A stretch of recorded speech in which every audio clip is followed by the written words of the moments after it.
Hello everybody, my name is Jason Parker. Welcome back. I've got a little magic trick for you. I've set up this little X pattern with this rubber band here. Can you see that? And if I snap, it becomes blue in the middle. I go again, it's yellow, it's blue. What the heck is going on? If I do it again, watch, yellow, blue. And actually, this yellow X right here, well, from your side, it may look blue, but from my side, it's definitely yellow. It's just some kind of optical illusion. Anyways, back to the point of this video, I'm reacting to a magician named Guilherme Silveira. I've never heard of him before, but he's from Brazil, and let's go ahead and check out what he's got in store for us. When I was a child, I realized I was really good at math, and everybody else realized I was really bad at soccer. But I'm from Brazil, and nobody wanted to hang out with me. I ran a company with 200 employees, but I couldn't even shuffle a deck of cards properly. But then I watched every episode of Fable's, every single one. I could feel it giving me this power. You fooled our asses back! I haven't even done that yet. I've only seen seasons 1, 6, and now 7. I was planning to go back to the beginning and make reactions in a chronological order, but I ran out of time and I still haven't seen seasons 2 through 5. You know, I was calculating the number of magicians who must have been on Fable's so far, and each season has about 13 episodes and each episode has about 4 magicians. So according to my calculations, that's a lot of magicians. Okay, fine, you want me to do the work for you? All right. 6 seasons times 13 episodes times 4 magicians equals 312 magicians, not counting the current season. And if each act were an average of 6 minutes long, then that would be times 6 minutes long equals 1,872 minutes. But how many hours is that? Divided by 60 equals 31 hours, 31.2 hours. Actually, that doesn't seem that long, so if I had 2 days in a row without any sleep, I could just complete the whole thing. That's a lot of magic. Anyways, back to his intro. So Fable's was my magic school. My brother turned 40, and I wanted to do a special trick for his birthday. And he couldn't figure it out. My brother is a genius. He's even smarter than me. Penn and Teller, if he couldn't figure it out, maybe nobody can. Not even you. Maybe. Here to mess with your mind is Guilherme Silveira. Thank you. Hello, my name is Guilherme and I am from Brazil. Brazil is a country very famous for its beautiful beaches, bossa nova, and time travelers. Now, I know some of you don't believe I'm a time traveler myself, but I'm here to prove it. Before we started, I went to the future. I saw tonight's results and came back. Then I sent an email with my predictions to Penn. Penn, can you confirm that you have an unread email from me? It's unprofessional to have a phone on the set, but I'll do it anyway. Under mail. Oh, yes, I do. I do have an email from you right there. It's the most recent one I got. Great. Let's get started. First, Alison, I have something for you. Oh, thank you. Here, I have a bunch of finger animals. That's really cool. You know, I gotta say right now, it's funny because there's a lot of like kind of similar plots and concepts with magic, but how do you make it new? How do you make it original? You use your creativity. You involve different props, like for example, finger puppets. You tell a different story, you know? Underneath, it's kind of like the same bones, but if you give it a different presentation, it can feel completely new. And I've gotta say, I've never seen a magic trick using finger puppets before. And certainly not such cute finger puppets like these. Back to the performance. Would you please take 3 and put them on your left fingers? Okay. Take a tiger. You can make voices for each one I'll of them. take a little fish. Oh, it's gonna like, he's gonna eat my finger. No, I'm gonna get personal with him. Oh, Hi, Allison. fish. Oops, and I'll do little elephant. Great. Now, would you please remove 2 of them? Well, I feel bad for that one, so. And 2, it'll be harder to hold that finger up, so just. So, I see you chose the tiger. And the tiger is a very good choice, because I knew you were going to select it tonight. Okay, so far I already have some kind of idea, and if you are a magician watching this, you'll probably have some kind of idea what could be going on now as well. But aside from all that stuff, this is just really fun so far, you know? Like there's definitely several moments where I was laughing, and I feel like this guy is just a very smooth presenter, and it's enjoyable. Let's keep going. I didn't. Now, Teller, let's play. Here, I have a bunch of dice. You can pick any quantity, any amount from 1 to 7, please. So you chose the quantity of 5 dice, and the amount of 5 dice is very good. It gives us around 26 possibilities. Please roll them. Okay. 1, 1, 3, 3, 4. So I see that your total was 12, and 12 is a very good number, because I knew you were going to get it tonight. Didn't he say in his intro that he was really good at math? Some kind of mathematician? I'm just wondering if there was, you know, some kind of special dice, like loaded dice that would only roll one way, and if he had a different combination of them, maybe he could predict a limited number of, a different combination of specific number results. That's just speculation. Could be totally wrong, of course. The only reason I'm saying that is because everyone is familiar with the concept of loaded dice that roll one way more than they roll the other way. And the fact that he said he's good with math. Maybe it's some kind of synthesis going on here. Back to his performance. Now, Penn. Yeah. I have something for you. Oh, boy. Please, here, take 1. Having more trouble than I should. There we go. So you chose the pink color. I did. And the pink color is a very good It choice. sure is. And I have another thing for you. Okay. Oh, no. Here is a map of the United States. Please choose one state and paint it. I'm trying to pink out Massachusetts, which must mean something in Dorchester. There we go. I have pinked out Massachusetts. Take a look. That's great. And if you think about it, you just turned the state of Massachusetts into a pink state. I did. That's great. Thank you very much. Now, let's remember.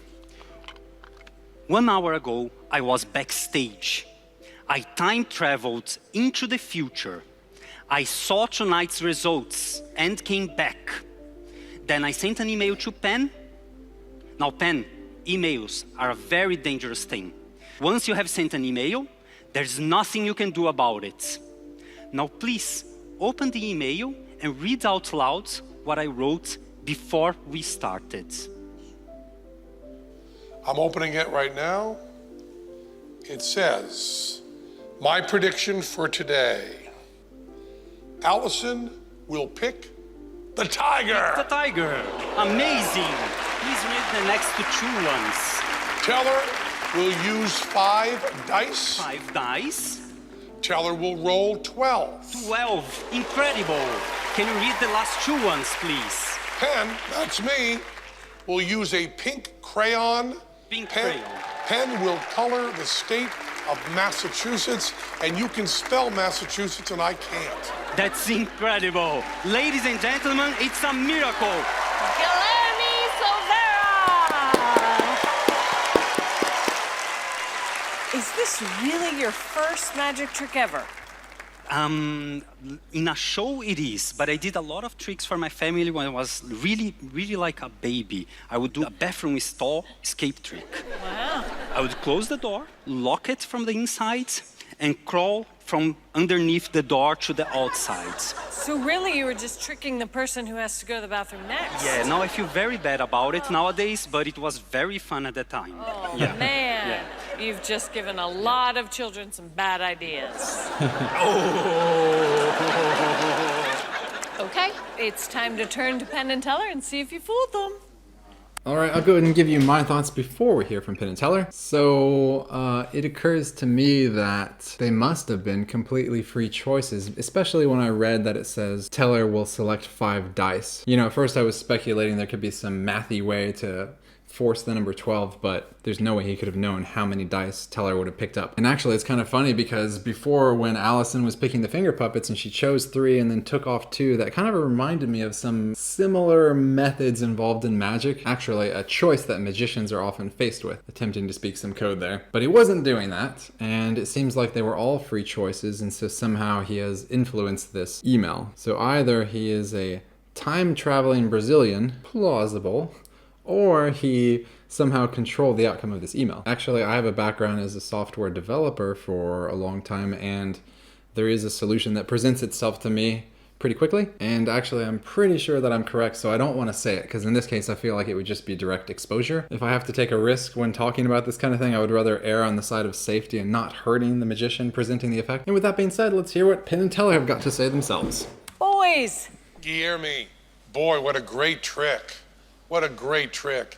And I want to tell people, which I think is really important that we point this out, that everybody at home, because they watch the show, they see it, they think there's all sorts of clever ways to make people look like they have a free choice when they don't. And there was no force. They were all free choices. Allison could have picked anything she wanted.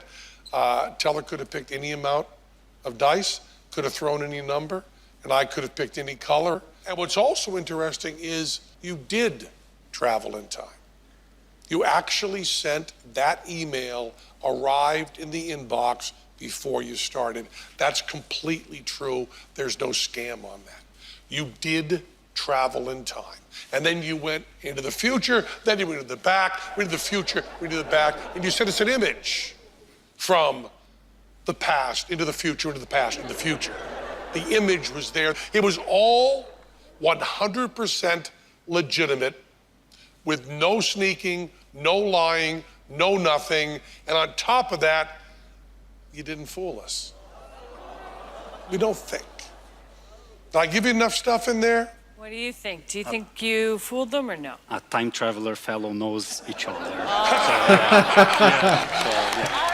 What a clever response. Guilherme Silveira! Thank you.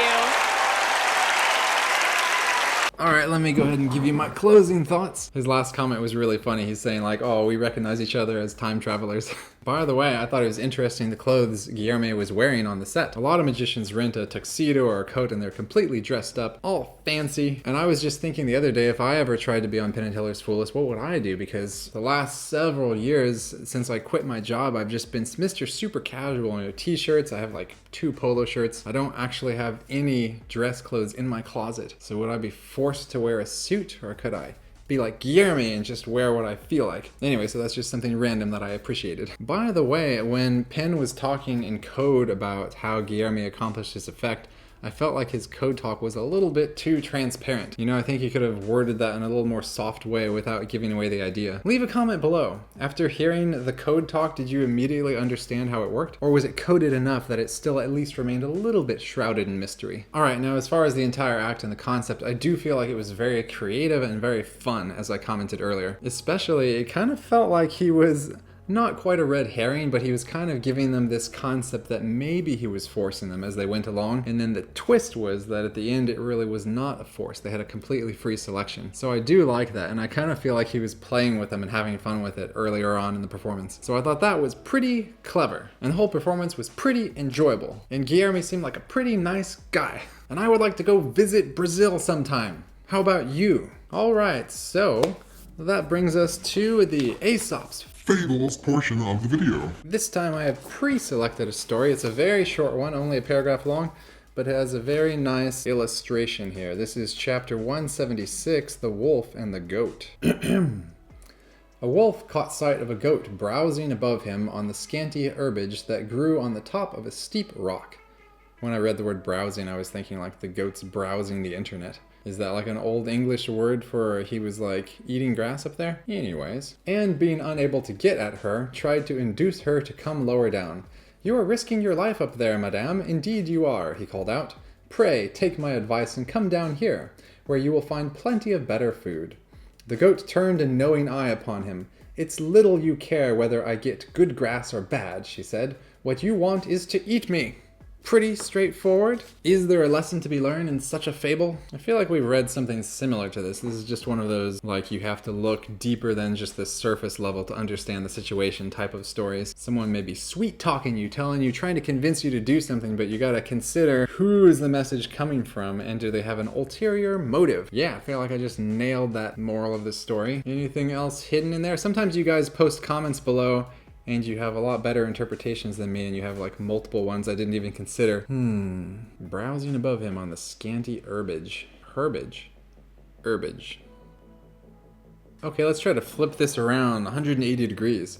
So if you're the wolf and you want to eat that goat, you know, maybe it's better to just climb up there, sneak behind, and just attack the goat. No. These Aesop's Fables, they're not advice for bad guys. All right, I don't want to beat a dead horse with this one. I think we are pretty much finished. And I want to say thank you guys for watching this video. I appreciate you being here now, in this moment. Oh, and what did you think about that magic trick I showed with the rubber bands earlier in the video where the X's changing colors? Have you ever seen that one before? Comment below. Anyways, I gotta go ahead and cut this short and move on to the next video. So I hope you're having a fantastic day, a fantastic last 17.5 minutes. And I'll see you in the next video. Yep.